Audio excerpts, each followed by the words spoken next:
Welcome to Web Handling. My name is Dave Risum. I am super excited to transition into a new mini-series on measurements. In the previous series, Web20171a through D, we showed the many ways that moisture and temperature are so very important. As such, it is also important to know how to measure them. However, measurement is not nearly so straightforward as you might think, as we will see in the next few minutes. I think we will have a lot of fun with this new series and perhaps learn a few things along the way about measurements, troubleshooting, and web handling. I know your time is precious, so let's get started.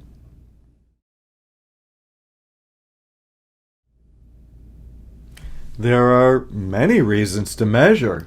One of the earliest and perhaps most famous of the quotes on that subject is by Lord Kelvin, who said, "If you cannot measure it, you cannot improve it." I would also add that it would be difficult to understand or trust something, or anything, without valid supporting measurements.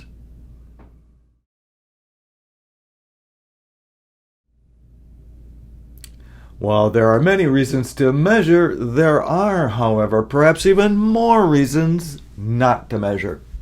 First, who has the time? Almost all of us already are way too busy. And even if on the rare case we had enough time and money, measurements are expensive and we may not achieve payback for the efforts. Finally, the measurements themselves could be problematic, as we will see in the next two clips. Even when the measurements themselves are trustworthy, they could be too many or too few. More likely, the measurements are of the wrong type, as we will see in an upcoming clip.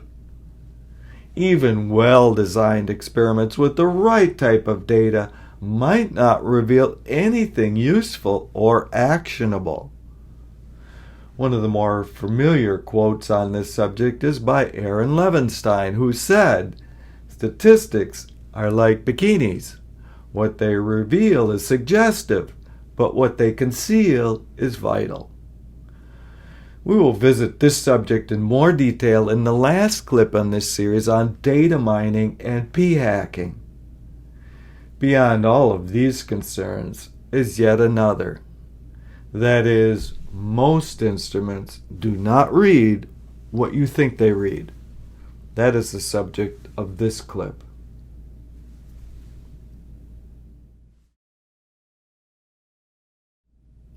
We will continue where we left off on the last series, Web201.70a through D.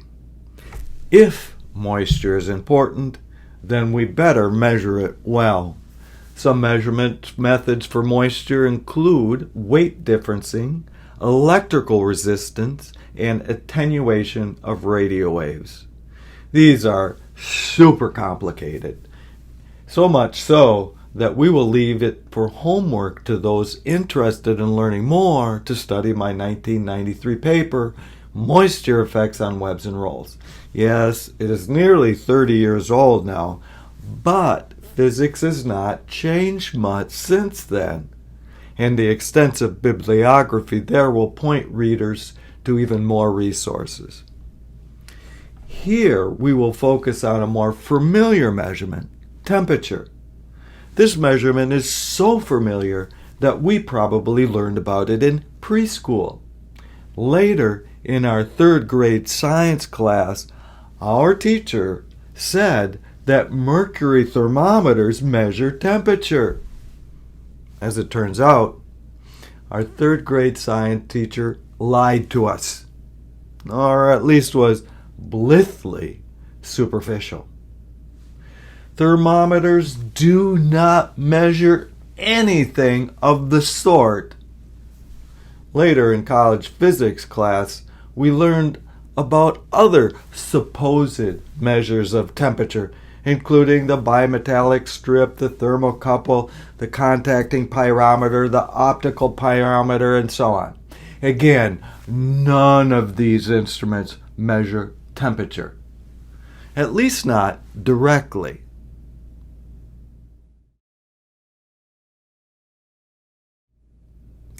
What a mercury thermometer actually measures is the difference in expansion between mercury and glass. Yes, we can infer temperature, but only by assuming the following is controlled: mercury purity, glass purity, mercury volume, bulb volume, capillary diameter, scale mark position, and on and on and on and on. The difference between measuring and merely inferring is not merely academic. It has to do with trust.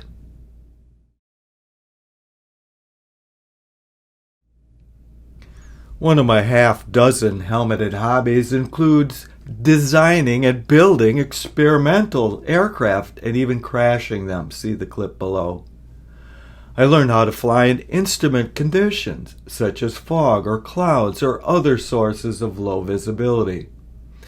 The cluster of 6 instruments that enables a pilot to safely aviate in a cloud are standard on nearly every plane ever built, from the lowly single-place experimental to the largest jumbo jet. These instruments are called indicators because they are only an indication of reality, and only a fool would trust their lives to them without cross-checking.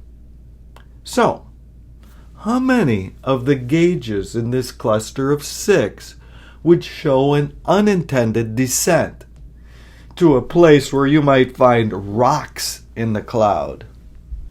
The answer is 4 of the 6 instruments would show a descent. So, what should you do if one of those gauges goes out? The answer is cover it up so you don't use it and land at the nearest airport. No pilot would ever trust their lives and the lives of their passengers to only 5 gauges.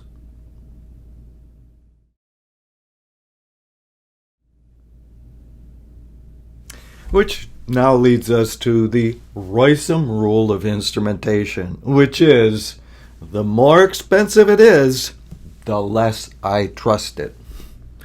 The Risum Rule has a corollary, which is, I don't even trust a tape measure. I'm amused by people who dutifully and regularly measure row width, for example, with an ordinary carpenter's tape. I ask them what their width specs are, and they might say something like -0 to +1/32 of an inch, or in metric, -0 to +1 millimeter. Not with that tape measure, I say.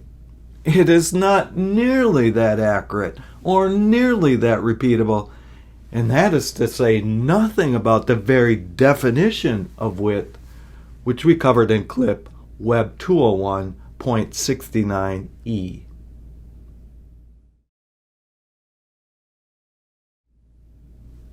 There are 5 starting points for a more detailed description of moisture and temperature effects.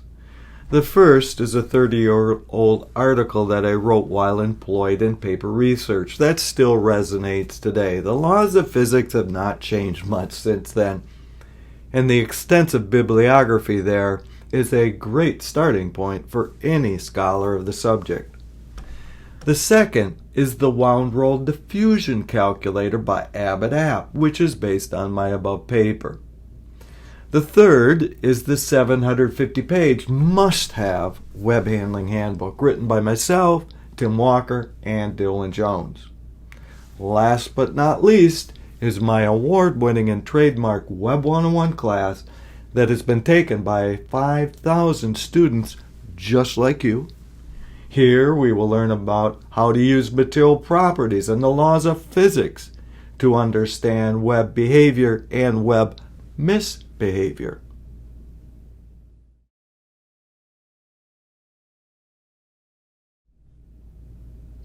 Thank you so very much for joining me in this Measurement Miasma mini-series.